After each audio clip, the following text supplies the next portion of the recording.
Ghosts of Harrenhal. My name's Simon. And I'm Mackelly. Thank you for joining us for episode 167 of our chapter-by-chapter book review of A Song of Ice and Fire by George Martin. Today, we'll be discussing chapter 23 of A Storm of Swords. That's Daenerys 2. Ow. No.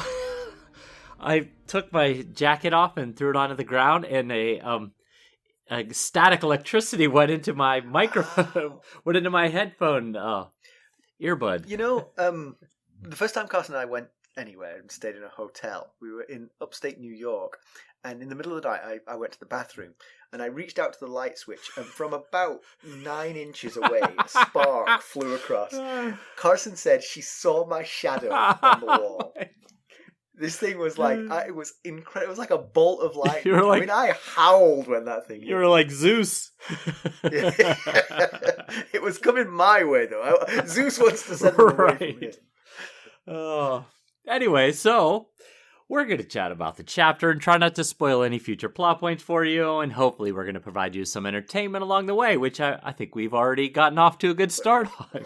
Check. No more of that. We'll summarise what happened, discuss our thoughts on it, provide some useful background, compare it to the television show, indulge in a little pedantry, and cover some relevant news and listener correspondence. Be sure to check out the show notes. They'll provide some additional information about the characters and geography of this chapter, particularly helpful if you're not reading along. How are you, Mackelly? I am doing just fine. Starting to head toward the holiday spirit. We are aware that this conversation right here perfectly encapsulates the two of us. I've already bought multiple Christmas decorations for the yard. I mean, don't get me wrong, I really like the holidays. I like other people to do the work. Right. Yeah, I can understand that. I am doing well. Molly's in a production right now, and its opening night is tomorrow night. So, what is the production? It is The Great All-American Musical Disaster, is what it's called. Okay. And is that the official title? That's what I'll call it after tomorrow's opening night. Oh, but man, has she been working long hours? They put in probably 10-hour days, Saturday and Sunday. They're there. She's there from immediately after school ends till she's not home yet. She probably won't be. It's after 7 p.m. or right now, and she probably won't be home for another hour and a half. So she'll be glad when. Yeah. She has the. I guess you would say the second female lead, third not bad, overall. Not bad. So cool. Yeah. So she's excited. I wish her well. Thank you. How long is the run? It is 5 shows. So, sure. Yes. Okay.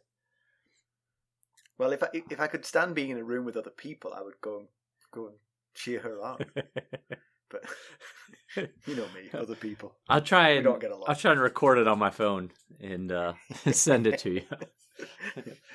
So, how are you? How are you doing? I'm fine. I have a slightly seasonal story actually. While we're talking about seasonal things, so. Last night I went to Homeowners Association annual meeting. Uh-huh. And always a comedic gold, I'm sure. No, it isn't. No, it isn't. It's particularly because the lady who runs the management firm who manages the subdivision, whatever, she's a nice lady and she works hard and I have no complaints, but she has a tendency to just drone on. And so I reckon that when I got home, I summarised the entire meeting for Carson in about 30 seconds.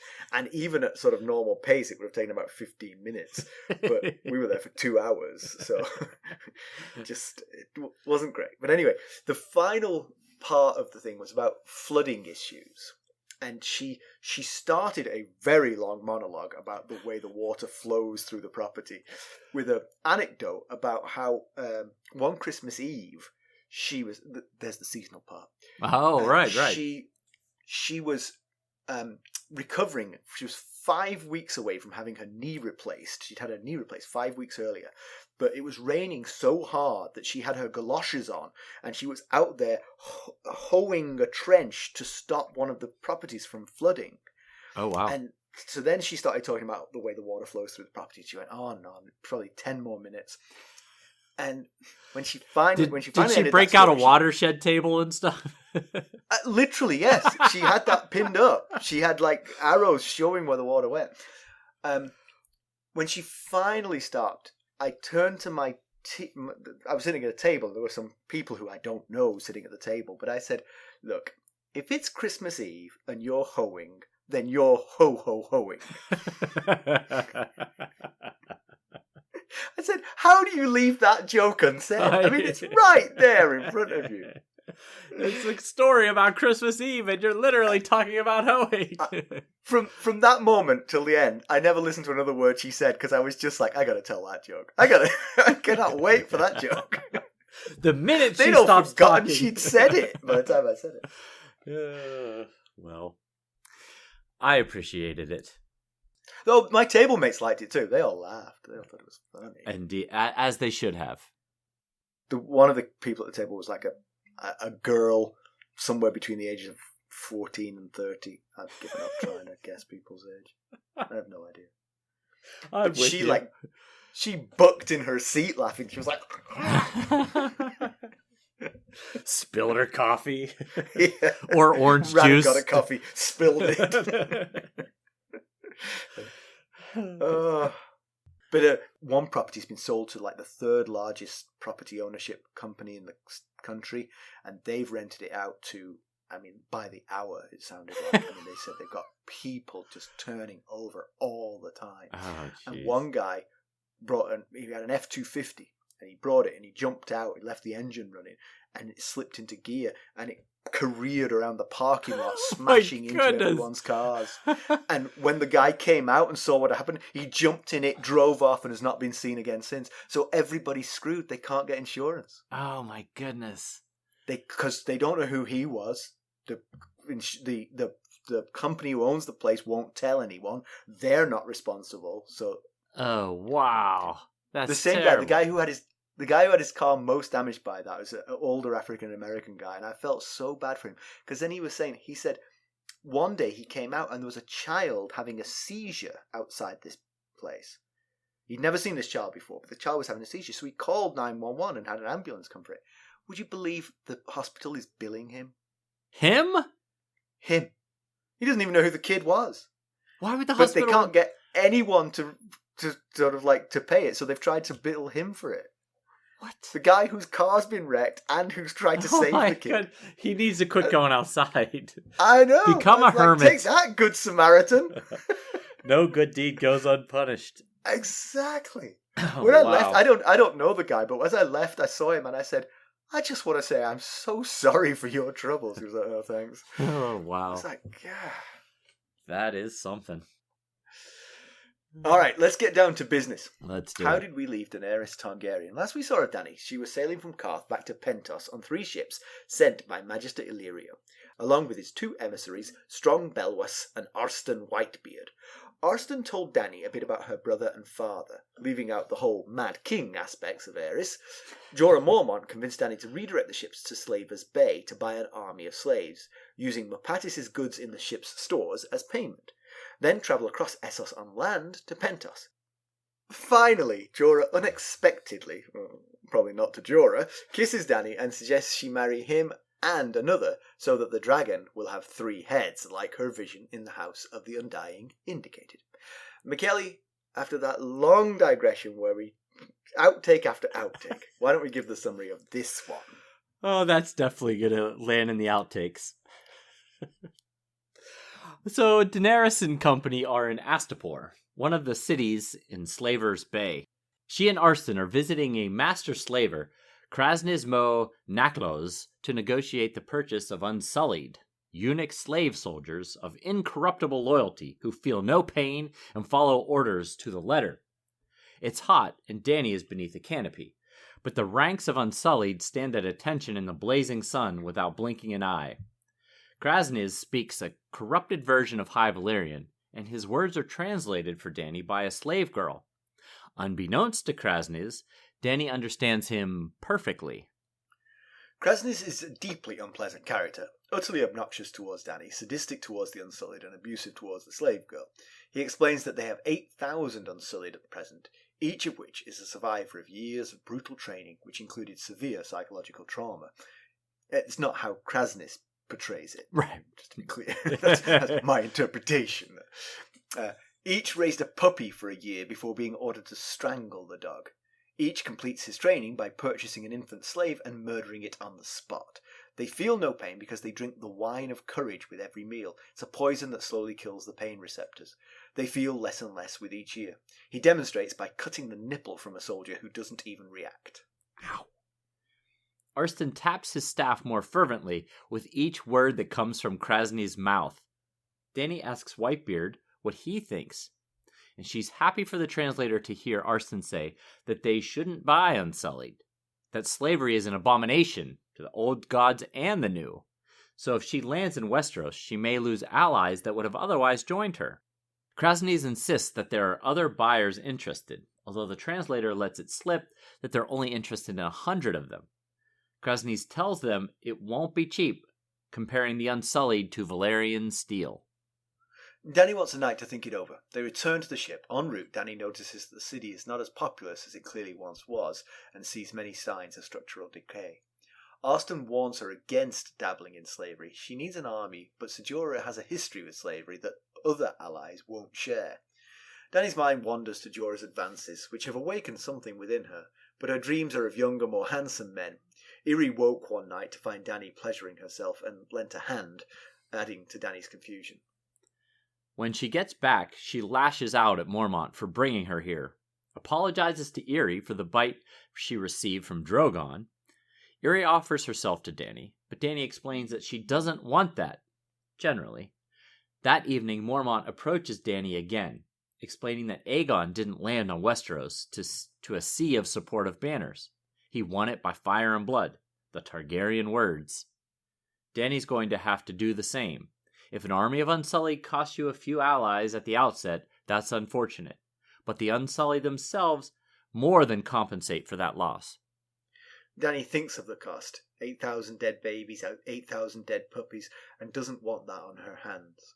Jorah points out that when King's Landing was sacked, there was incredible butchery and mass rape. Her Unsullied would not do that, so if she can live with the sins of the past, she might forge a better future. She compares herself to Rhaegar. He fought with free men who he had knighted personally, and who believed in his cause. All that's true, counters Mormont, but Rhaegar lost, and Dany needs to win. Sure would help if she won. Yeah. Yes. With the your Deadpool Easter egg from Jaime 3, which I guess was 2 episodes ago. Remember we were talking about the maiden pool? The pool in Maiden Pool was crowded with corpses. Deadpool, if you will. Yes. You snuck Deadpool into the summary. Bran the man from our Discord server was cracking up at that. Okay, good. I'm glad. She said it made her do a spit take, basically. well, I think we've got some outtakes coming from what we've done so far. So that yes. Yeah. we could do a whole outtake episode from what we've done already. We just get to the discussion part. My problem is so I mean, I try to read the whole thing in advance, but I kind of, once I know roughly what we're going to say, I start to skim read a little bit. And so then when I'm reading it, I often feel the need to extemporize on what I'm saying, not knowing that the very next sentence is exactly what I'm now extemporizing. And then I get thrown by the next sentence, and yeah, it happened a few times. Oh, and it was quite comical. I got a good laugh out of that. I was laughing so hard, I was out of breath afterward. So, geography-wise, Dany's made it, as the crow flies, about a third of the way from Qarth back to Pentos. But the remainder, if they were to go by sea, again, Jorah's plan is to sell everything and march back. But if they were to go by sea, it would involve a significant jag south around the ruins of Valyria, and then a northern leg up the side of up the narrow sea. Right. So quite a lot of sailing still to go. probably less than a quarter of the actual distance has been achieved. But by land, it's no easier because Astapor is on the eastern side of the Slavers' Bay. So they have to walk all the way around Slavers' Bay and then start the 1,000-league march to Pentos. So it's right. They're not close yet. Yeah. Astapor is the furthest south in the bay of the major slaver cities. And on the east side of the bay, not the west side, yeah. Because the bay is basically has a southern opening. It's a bite out of the southern coast of Essos. Right. It's got Yunkai above Astapor, northwise, and then Meereen is the northernmost of the three slaver cities. There are other cities around the bay. Like there's an island called Elria or something like that, and then there's a town on that's on the west coast, and there's a city or town called Tolos on the west coast, and then there's a little island kind of between Astapor and Yunkai that's called Yaros. So kind of gives you an idea of the layout of Slaver's Bay. I noticed that the slave girl who's in this chapter, they mentioned that she's from Narth, I think. Yeah. And I was looking for Narth on the map. It took me a while to find it. It's an island south of Slaver's Bay. Right. Which is interesting because there is a city right at the north of Essos called Sarth. And it feels like Sarth and Narth are backward. Sarth is way north of Narth. Yes. But so the first thing, the chapter kind of opens with Dany looking at this statue of the harpy of Astapor and kind of gives you a little bit of background about Astapor and Old Gis before it. And it makes it quite clear that Astapor basically sold its soul to the slave trade. And because even the statues, there's two harpy statues in Astapor, and they both have chains in the talons as opposed to the lightning bolt that the harpy of Gis had in her talons. Yeah. So, and if you change the emblem of the town to something with a chain in it, you're really embracing your slavery, I feel. Right, yeah. And, the whole town is made up of red bricks, and it's clear, they make it quite clear that it's a symbolism of their reliance on the slave trade. In fact, Arstan recites an old saying that goes something like, "Bricks and blood built Astapor, and bricks and blood her people." And then, in case there's any doubt as to what that means, he follows it up by saying that the bricks of Astapor are red with the blood of the slaves who make them. And, so, they certainly want you to have the image of a town that is completely dependent on the slave trade. But also fallen from its high point, it seems. I mean, this is slightly later in the chapter, but as she's riding through the city, she feels like it's somewhat depopulated and, there's sort of beggars in the street, and it's not the wealth you might associate with slavery is sort of somewhat absent. Although I think the wealth that slavery generates is often very directed into a very small number of people, and the Kraznyses of this world are clearly doing okay for themselves. Right. Yeah. The way they describe the city kind of decaying either sounds like a dying city or people in the city have gotten fat and lazy and no longer putting an effort in to maintain it. Yeah. But, as disgusted as she is over the horror of the slave trade and what she sees in this city, her Dothraki contribute as much as anybody, as much as any group does, to this slave trade, because she knows where many of these slaves come from. She saw it firsthand at that Lazarene village where we met Mirri Maz Duur.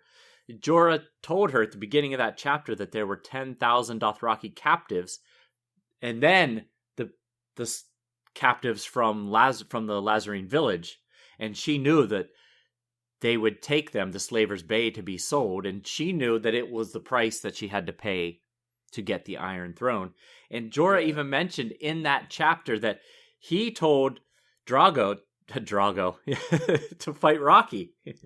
He told Drogo to take those slaves to Meereen because he can get a better price there than from a slave caravan, and that Illyrio sent him a letter that the brothels in the free cities are paying double for young girls and triple for boys under 10. And then he followed it up with, if enough survive the journey to the free cities, they'll have plenty of gold to buy the ships they need to take them to Westeros. So, yeah. So, just a question here: has Dany been expressing her own reservations about slavery? Because it feels like a lot of this chapter is really a debate between Arstan and Jorah. Or Jorah is like, let's get these Unsullied. We'd have an army behind us, and it would be a really good army. And I don't care about slavery, as my presence here shows. Arstan, on the other hand, is like, you'll lose people if you lose allies. Has she expressed much of a feeling one way or the other? Well, I think a little bit. Like, she mentions to Irri in this chapter, when Irri says, do you want me to pleasure you again? And she says, you don't have to do that. You're not a bed slave. I've freed you. So I think she's freed the people that she could free within her own structure. But then that brings to me the sort of simple question here. She could buy these slaves and then free them. I mean, true. She can. Yes, people would not believe her. They would say they're the Unsullied, they're slaves. They always have been, always will be. But she could say, no, I've given them their freedom. And it just feels like there's a middle way here between the two. Sure. Between what Arstan and Jorah are saying. And Kraznys asks her, or she asks Kraznys, what if my enemies offer them gold for freedom? Or offer them freedom to come to, their side. And he said they will they'd kill that person out of hand. They have no use for freedom. Yeah. Yeah. I don't know. Yeah. That's easy for him to say. Yeah, I mean, clearly they are brainwashed, and so possibly he's right. But at the same time, I mean, what else are they going to do? If you gave them freedom at this point, they would probably say, well, can I stay in your army? Will you continue to feed me? Right. Yeah. In fact, several times while reading through this chapter, I imagined in my head, what is it like in their barracks? Like when they're not standing out there for a day and night at attention and they're just in the Unsullied barracks. What are they doing during their downtime? You don't imagine they're playing poker and, telling tales. Probably telling the younger generation not to get too attached to that puppy. Don't play with that puppy. Do play with that puppy.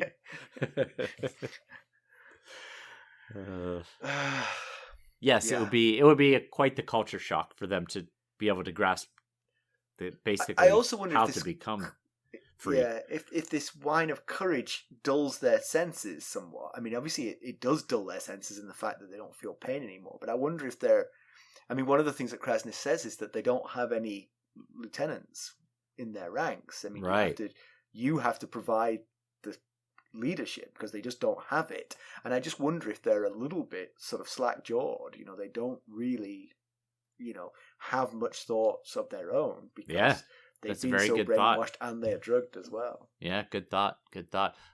I'm surprised because the wine of courage contains nightshade. They drink it every day of their lives. They don't have blue lips. Why don't they have blue lips if they're drinking nightshade? Good question. Maybe it's just a drop of nightshade. Yeah. So it was a smart idea of Jorah to pretend that they needed a translator. I mean, he wasn't present, but he told Dany to do that. Right. And it was a really good way to get information. Like, for instance, she overhears the translator say back to Kraznys, that guy only wanted 100 of this. And she's like, shut up, don't tell them that. But by which time, of course, Dany had heard it. Yeah, it's definitely a good way to get a leg up. Yeah, mostly what she got from it was a stream of insults aimed at her. That's really what she heard. It was constant, her and Arstan. It was just constant. And she thinks to herself, my bear is smarter than he looks for suggesting that we pretend we don't know High Valyrian. I thought, well, that was quite the backhanded compliment. He looks like a dummy, but he's not.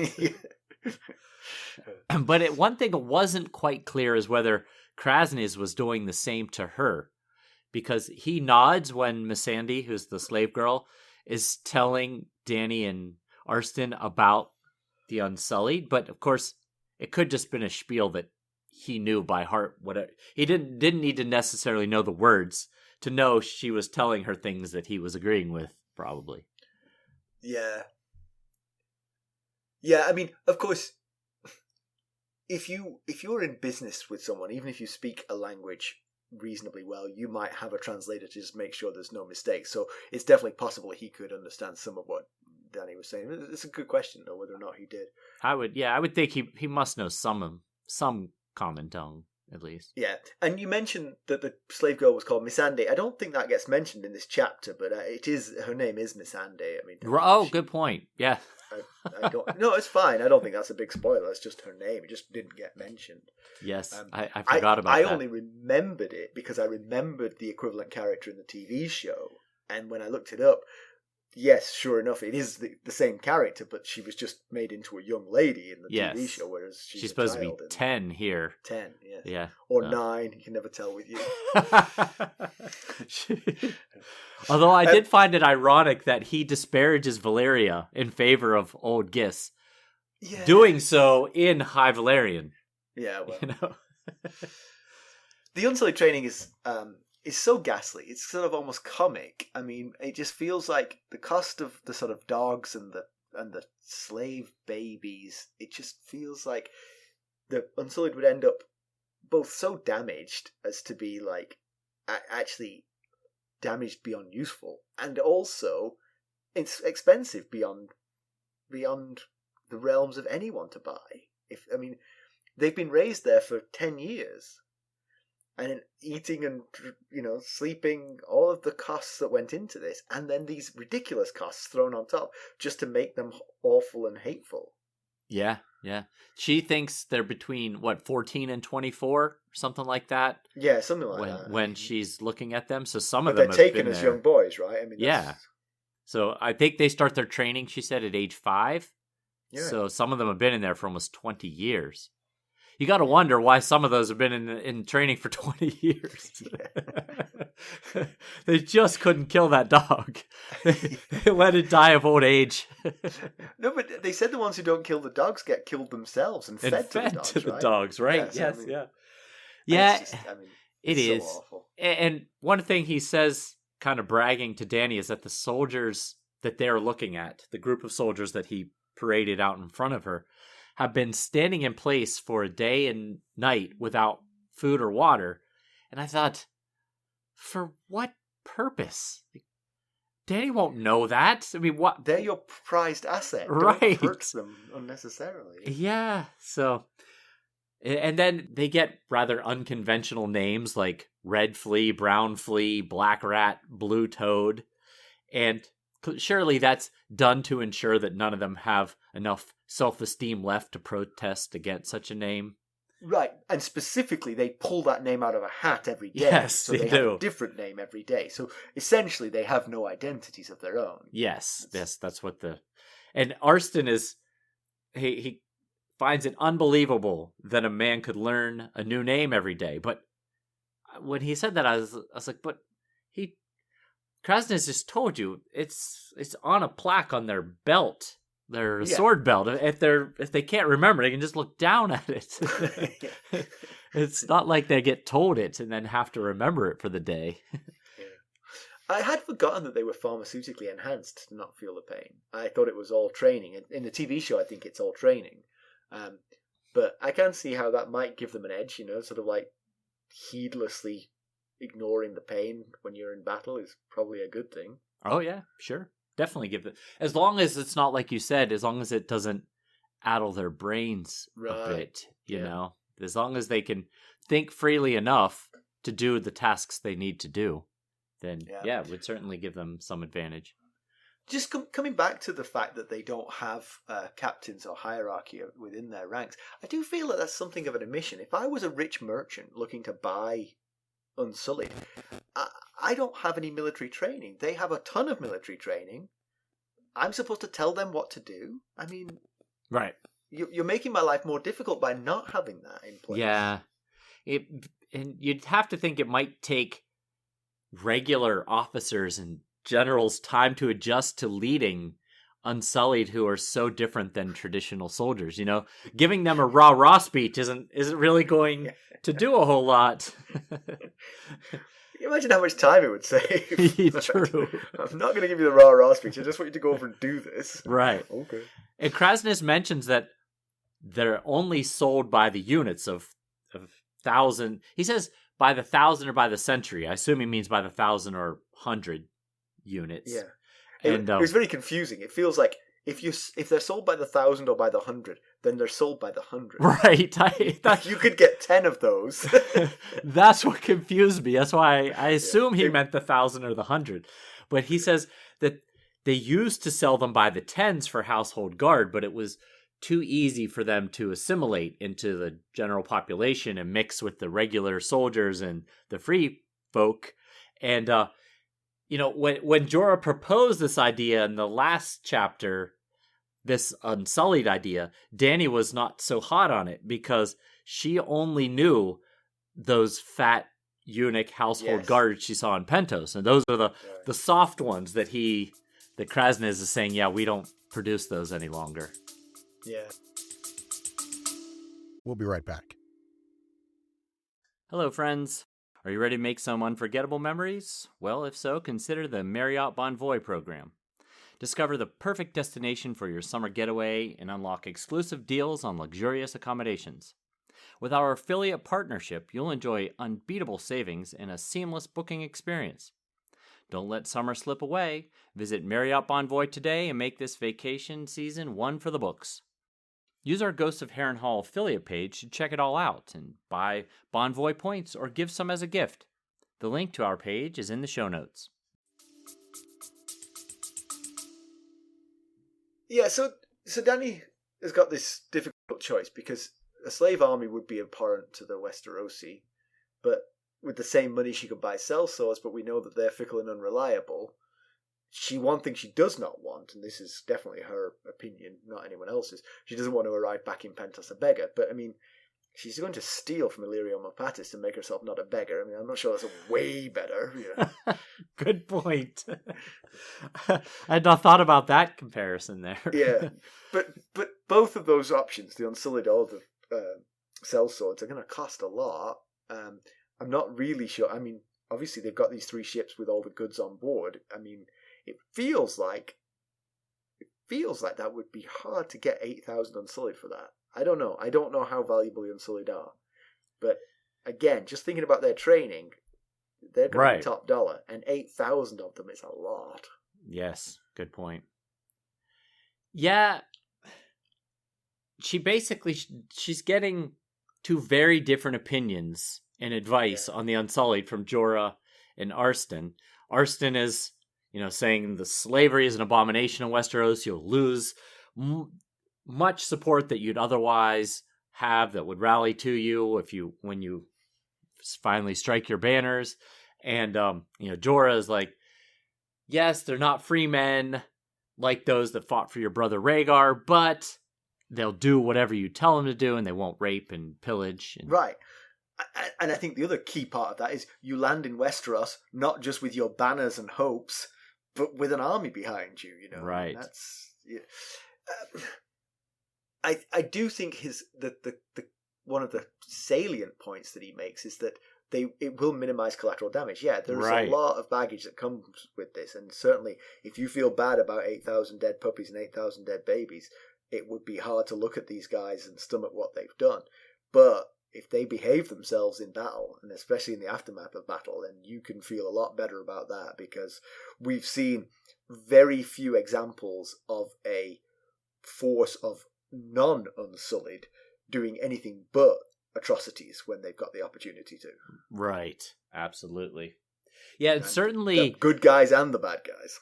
Yeah, it certainly would be better than what would have happened if Drogo came with his Khalasar. I mean, right.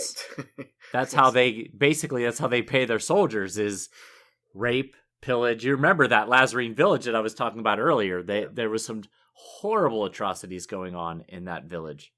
Yeah. So, yeah, in some ways, that's just something that Dany doesn't have to figure out now, because it was always going to be a problem. Because they were going to, had they got over there and helped her win the Iron Throne, they would have wanted payment in slaves and in trouble. Yes, exactly. And that's the thing. There would have been a culture barrier there, because the Dothraki think of enslavement, conquering and enslaving, where she wants to subdue and then rule. So, so this way, as long as she can trust herself not to command the Unsullied to do awful things, then it's better for those who are defeated. The thing is, okay, just setting aside my conscience for a moment, if I am Dany and I'm trying to win the Iron Throne, I can't think of the scenario in which I think it would be strategically advantageous for my army to do atrocities. Right. I want them to win the battles, but then they don't have to kill the citizenry. There's never a reason for that. There's never a good reason for that. Yes, I'm with you. So sorry, obviously I didn't put aside my conscience. It was still there the whole time. So Dany's confused and troubled by Geo Mormont's advances. She trusts him. She values his advice. She wants him close. But she's just not into him the way he is to her. Yes. That seems to be his problem. Yeah, and her problem, because she doesn't know what to do about him. She was very testy with him when she returned from the ship, including slapping him in the face in front of everyone. Everyone stopped what they were doing to watch this scene unfold. And and just to add to that, even later on, he calls her Dany, and she says, "Your Highness" or "Your Grace." Your Grace, right? Your Grace, yeah. And surely she's still upset about the kiss. She felt that it was inappropriate, and that he doesn't fully respect her as his queen, because no true knight would kiss his queen without prior permission. But I think, she's also upset about what she just experienced in Astapor and is taking it out on Jorah. Yeah. And it's not his fault, the slave situation, but it was his idea to go here and look at buying this slave army. But then I thought he possibly should have thought twice before proposing that someone who'd basically been sold into slavery to go consider buying slaves. But she is a Dothraki Khaleesi. I mean, she may not be a completely normal Khaleesi, but she is a Khaleesi. On some levels, they set aside the concerns about this. Yeah. And one thing she thinks to herself before we move off of her confusing feelings for Jorah is that she hasn't allowed herself to be alone with Jorah since that kiss. Right. Which, one, likely keeps him from making another advance, which is what she's afraid he's going to do if he gets another opportunity. But I'm sure he's picking up on that, and it's probably hard for him because he kind of takes pride in him being her top confidant. Right. Of course, I mean, she can use her handmaids as a buffer. Yes. I think he would probably keep his hands to themselves if they were close by. But his attentions have revived her interest in sex, which has been sort of like quiesced since losing Drogo, to the point of using Irri for pleasure in the middle of the night. Dany's somewhat embarrassed about that whole thing, but Irri is completely blasé about it, as if it's every thing. Right. Like, want me to wash your dishes? Or Exactly. It's no big deal. But that only adds to Dany's guilt and confusion, to be honest. Right. But it mentions that she's having dreams about younger, more handsome men. So, maybe there's romance in her future if she can find such a person. Yeah, she thought... One of the 8,000 Unsullied. Wait, no. Definitely not. She thought that after Drogo died, she lost all those kind of feelings. Yeah. But this kiss has awoken them, so... Yeah. So, speaking of distrust, she thinks that Jorah still distrusts Arstan, and she can't quite figure out why. She wonders if it's jealousy that she's found another man to interact with and to take advice from. And of course that is definitely possible, because we've suggested that he's given counsel in the past that if you look at it in the right light, it leans toward keeping her all to himself. Yeah. So it's definitely possible that it's jealousy. Yeah. The flip side of that, of course, is there is something weird about Arstan. I mean, he is much Jorah too points old it to be a out to her. squire. Right. Yeah, and Jorah absolutely points this out. Yeah, he is too old to be a squire, and he's way too outspoken, too frank in his advice and counsel to Dany for a squire. Right. He's clearly someone who's been at a higher level at some point in his life and is comfortable giving advice to people of Dany's stature. It does feel that way. Yeah. Mm-hmm. Got to be careful of spoilers, because even I know that one.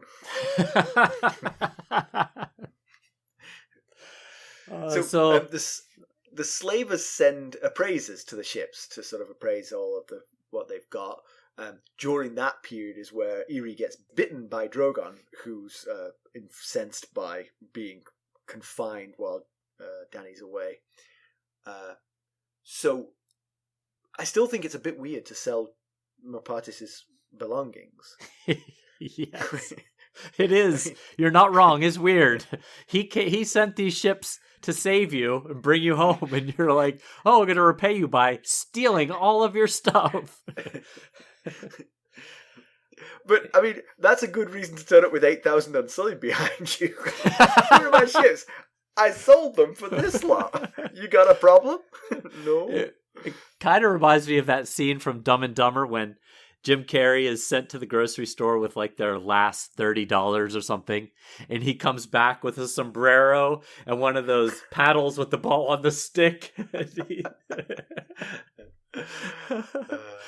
Oh yeah, but yeah, I mean, it's like you said, it's unclear of how expensive Unsullied are, how much she can buy. It's unclear of how much the cost of all the goods that are in the stores of these three ships will add up to. So we're at the moment don't know what the balance sheet is going to look like. Yeah, but I mean, all right, these are decent sized trading ships, right? How many Unsullied do you get for an empty ship? I mean, I'm thinking 250 maybe 500. We'll be right back.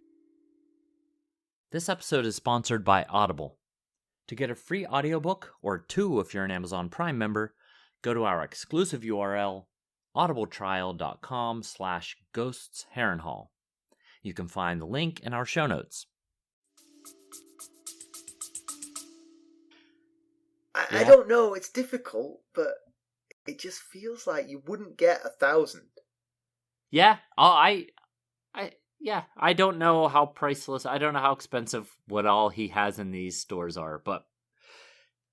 Yes, I was talking about the empty ship. Obviously, the what's in the ships is different, and maybe that will tip you over the edge. But the ships themselves, if I had a trading ship, and you had Unsullied, and we were coming to some trade,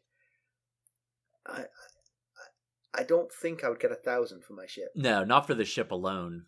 Yeah, I was thinking the stores in the ship's probably worth more than the ships themselves. Yeah, I mean, it depends what that is. You know, if it's expensive silks or expensive spices, that kind of thing can. Yeah, and I think Jorah mentioned listed some of the items last chapter, but I can't remember now what they were. Of course, just in passing, Dany does have 3 priceless dragons. She does. Yes, that is one thought. I mean, but we know she's not going to be willing to part with those. But right. That doesn't mean Kraznys might not ask for one of those. Yes. Does he even know? Because she's not, she's not parading around with one. So I wonder if she's told. But then again, without knowing that, how's she even getting an audience with him? Who are you? The Queen of Westeros. Yeah, well, I don't see that photograph of you on the Iron Throne, lady. Let me see some evidence of that. Yeah. So Dany and Jorah discuss why the Dothraki don't sack Astapor. The walls are poorly defended, they're crumbling. The warriors of the town, who are known as the Sons of the Harpy, are soft and weak. There are a couple of reasons that Jorah explains. I mean, one of them is that the Dothraki are afraid of the Unsullied. Yes, right, yeah. We've had that before, that the Dothraki cut off their own braids and threw it at the feet of the Unsullied because the Unsullied were such strong fighters. Right. And if they were to attack, well, all the Unsullied that are in Astapor would be brought to defense of the city. Right. So the Dothraki don't want to mess there, which is interesting. Yeah. I mean, it gives you a sense of how good the Unsullied might be. Right, yeah. Yeah, we learned last chapter when Jorah made his pitch for the Unsullied, he mentioned the legend of the 3,000 of Qohor, when the Qohoric hired 2 sellsword companies to prepare for a Dothraki advance, and then, as an afterthought, they sent for 3,000 Unsullied. Of course, as sellswords do when things go wrong, the sellswords fled. The Unsullied arrived, even though they were outnumbered 3,000 to 25,000 by the Dothraki Khalasar. They hung in and fought to a stalemate, and then eventually the Dothraki gave up, rode past, cut off their braids, and threw them down before the Unsullied. So that's the story he's referring to there. Yeah. So. But then they also mentioned that, like as in Pentos, the high and mighty of Astapor bribed them not to invade their city. I do wonder about that though, because it's like a protection racket. I mean, if you give someone money not to attack you, they'll be back the next day to ask for more of the same. I just feel like if they're afraid to fight the Unsullied, leave it at that. Right, you don't need that extra. Exactly. You got some repairs to do around your city. Your one harpy doesn't even have a tail anymore. Use some of that money on tail repair. Yeah, and then Dany compares herself to Rhaegar and feels that buying slaves is incommensurate with trying to live up to her older brother. But Jorah not unreasonably points out, but he lost. He did not. He was killed. He was surrounded by brave, loyal men who chose to be with him and fought for his cause, but they lost. Yeah. If you surround yourself with incredible fighters who are there just because they've been bought and told to fight, and you win, well, you won. Right. Yeah. I think Dany fears that buying the Unsullied feels like a desperate act that's something Viserys would do. She mentions Viserys would buy as many Unsullied as he could afford, but you said I'm more like my brother Rhaegar. So my brother Rhaegar, he had free men fighting for him at their will. And, Jorah said, well, yeah, he did have that. They fought honorably. They fought nobly. All of it amounted to nothing in the end because he lost, he died, and Robert stepped over his dead body to claim the Iron Throne. So you might have to do things slightly different than that. That's his advice, I will anyway. say, if she's comparing herself to Viserys, stealing Illyrio's ships is right in the Viserys wheelhouse, I would say. Good point. Anyway, do you have some background for us? I do have some. So, I don't think we mentioned this yet, but Kraznys spends a good amount of time telling Dany about how Astapor is descended from the old Empire of Gis. I think we mentioned it a little bit in the beginning of the discussion. Yes, you did. I remember you. Even the Harpy of Astapor is taken from the Harpy of Gis. Of course, like I mentioned, the major modification being the slave shackles, replacing the lightning bolt that the Harpy has in its talons. So, the old Empire of Gis is one of the oldest known nations to have existed. During its height, it ruled over much of Essos. It's so ancient that its existence and apex of its civilization predates the Valyrian freehold by thousands of years. The empire began in the now ruined city of Old Gis, which was probably just called Gis back then, I'm betting. Founded by Grazdan the Great. Old Gis is in Gisgar, which is the peninsula that stems from Slaver's Bay down to the Summer Sea. However, their control spread, as empires tend to do, and eventually even expanded all the way south to Sothorios, which is the continent south of Essos. Kraznys tells Dany the Unsullied are the Lockstep Legion come again. Well, what that means is the Empire relied heavily on highly disciplined lockstep legions of free soldiers, said to have been nearly unbeatable on the battlefield. Their discipline and obedience destroyed or enslaved other nations. Of course, that is until the Valyrians showed up with their dragons. As Dany tells us in this chapter, the lockstep legions were no match for dragon power. The nations fought 5 battles, Gis coming out on the losing end each time. In the end, the capital city of Gis had its brick walls pulled down its streets and buildings turned to ash and cinder by dragon flame, and its fields were sown with salt, sulfur, and skulls. So it's interesting. I didn't realize that Essos had a similar history in that respect to the Westeros. That basically there was an established order, and the Valyrians and their dragons came and upset the whole thing, and basically dominated by dragon power. Yeah. Then the same happened on Westeros. Interesting. I agree. Comparison with the television show. Jorah is present for the conversation with the slave owner. His translator, Missandei, as I mentioned, is not a child but a young woman, played by Nathalie Emmanuel, who's in the Fast and the Furious movies, which I've never seen. But I did not know that. Out there. I liked her as Missandei. I thought she was I very liked good. her as Missandei too. And she was also in a dodgy soap opera called Hollyoaks in England, in the UK. So. I did not know that. The conversation that they have with Kraznys Nakloz is very similar, including the mutilation of the drew the short straw and was in the front row Unsullied soldier. Oh, shoot. Wrong place, wrong time. Yes, exactly. Hey, speaking of comparison with the TV show, we just got an email today. I don't know if you'd seen it, but the sender mentioned that comparison with the TV show is his favorite part of the whole show. I will stop phoning it in then. I'll really try.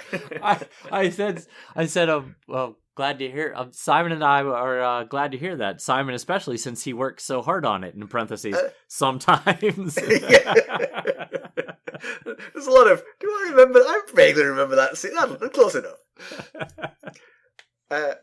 So pedantry corner. I mean, there's nothing really. It's just the sheer waste of the Unsullied training. I mean, Dany notices the depopulation of Astapor. Well, there's 8,000 dead children because of this crop of Unsullied. Yeah, like every crop gets, Yeah. It's continuous. The Unsullied themselves, it's only a fraction of the ones who they took on. Because many get killed along the way, presumably. And then they kill the next generation of them. Right. It just seems such a waste. Yeah, I'm with you. News and notes. So, during their live conversation, which was called Curious George, an evening with George Martin and Kevin Smith, which we mentioned in previous episodes, Martin told Kevin Smith about growing up in low-income housing where no dogs or cats were allowed. So he had turtles. They were cheap dime store turtles, and he kept them in a bowl which sat inside a toy castle in his room. As he went on to say, the thing about cheap turtles is that they didn't live very long, regardless of how well he tried to maintain them. So young George came up with the idea that the turtles were killing each other for the right to the throne in the toy castle. Thus was sparked the kindling that grew into A Game of Thrones, the first book of our series. That's a fascinating story. That's a fascinating story. And it goes to something that that I've heard before and kind of worries me about the future. Part of what makes kids and sort of young people generally creative and full of ideas is boredom and the need to entertain themselves. Yes. And you can see, as a poor kid with a turtle, you come up with, that's not that exciting, but he used his imagination and came up with something that spawned into this. But our kids, they're never bored. They're never bored. They're constantly distracted by things, but they're never going to come up with anything. They're never going to be creative. Yes, I worry about that same thing. I really do. Mm-hmm. It's a great time to consider some Ghosts of Harrenhal merchandise. We've got a sale going on now. Actually, I saw my wife on that website the other day, so I think I know what I'm getting for Christmas.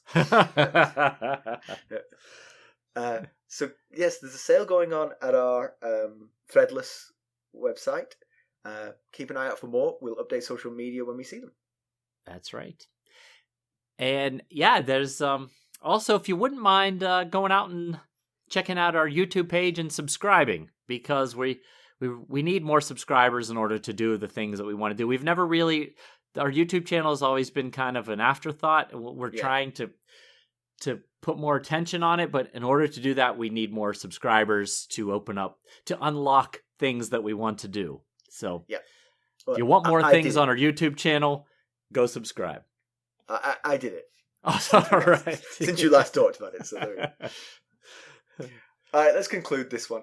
So it's a tricky choice for Dany. She does need an army. The Unsullied would clearly be an excellent fighting force, but does she irrevocably taint her cause by buying them?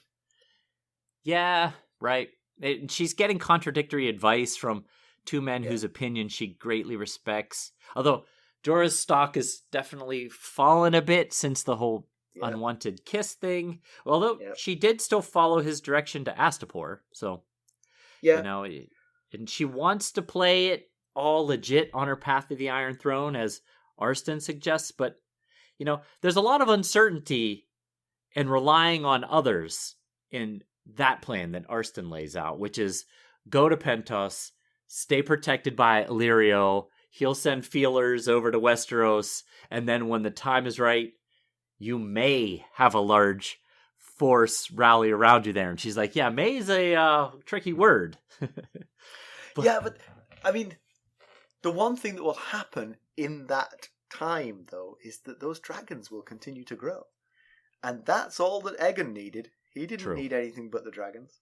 Right. And this time, Westeros would have the benefit of history on hand. Right. So fewer fools will take on those dragons. That's exactly what I meant. Yes.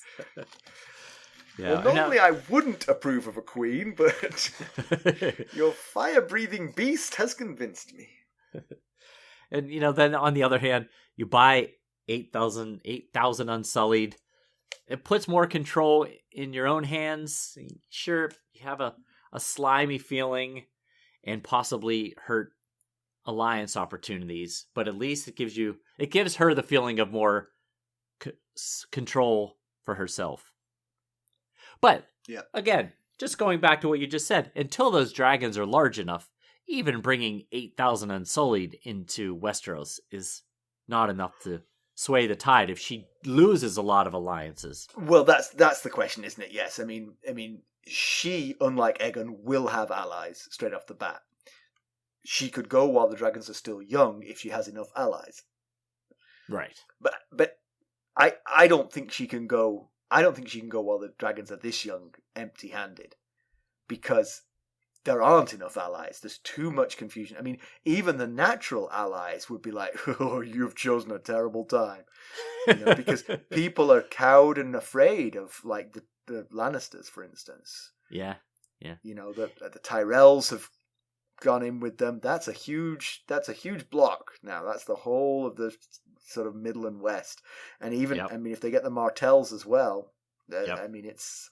I'm nodding along with you because, the alliance of the Tyrells and the Lannisters really does hurt her cause unless she has 3 adult dragons. That would help. Or a really fierce army of Dothraki or Unsullied. Either of those would help. Sure. But see, honestly, I don't think the Unsullied would be more unpopular than the Dothraki. I mean, if you think about it, the Dothraki would create slaves. Right. That would be every bit as unpopular as having an army of slaves. Yes. I'm with you. So the slavers priced up everything on her ships. Is it going to be enough to buy 8,000, 4,000 Unsullied if she chooses to go that route? I don't know. It doesn't, as we were talking earlier, it doesn't necessarily. We don't know how much was on there, but that's a lot of people to be purchasing. Yeah, you're squeezing all the juice out of those 3 ships if you get 8,000 Unsullied for them. That's for sure. Right. And the question for me is, so given that these Unsullied are all foot soldiers, there's none of them leaders, who's she going to have lead them? She doesn't have that many staff on hand. Let's say she gets 8,000. Right, sure, Jorah could be the general over all of them, but I mean, she's got her blood riders, but they're not necessarily leaders of this kind of organized force either. Right. There's very few options on her current staff. She could still strong Belwas overseeing a few. I'm not sure how much that's going to work. Yeah. And she's very confused about Jorah. She's lashing out at him. She doesn't want to be alone with him. She's slapped him. Yeah, we'll have to see how that plays out, because Jorah was kind of her rock. He's always been her rock. And now she is afraid to be alone with the person that she has always relied so heavily on. So that's it's going to be something we'll have to see how it works out. Next week we're back to Westeros with Bran. We are. We're heading to the north with Bran. Excellent. We've been all around lately. Yeah, we have. Well, there's 3 ways that you can help us. If you could leave us a positive review and subscribe to us on YouTube, that would be terrific. You can buy merchandise for the holidays at ghostsofharrenhal.threadless.com. There's a sale going on right now. And you can buy us a cup of Arbor Gold at buymeacoffee.com/ghostsharrenhal, where you can become a sustainer at the Lord Paramount or Knight of the Realm level to get all those great benefits and join the existing sustainers who we have a great time with. That we sure do. And of course, you can always reach us at ghost.harrenhal@gmail.com. Go out and follow us on Twitter at @GhostHarrenhal. We're on Facebook, Instagram, YouTube, and Discord. And I'll just say we've gotten a lot of new Discord members lately, and we're having a lot of fun conversations. I best swing by at some point and say you hello. Should indeed. Well, thanks for listening. Thanks. Bye. Bye.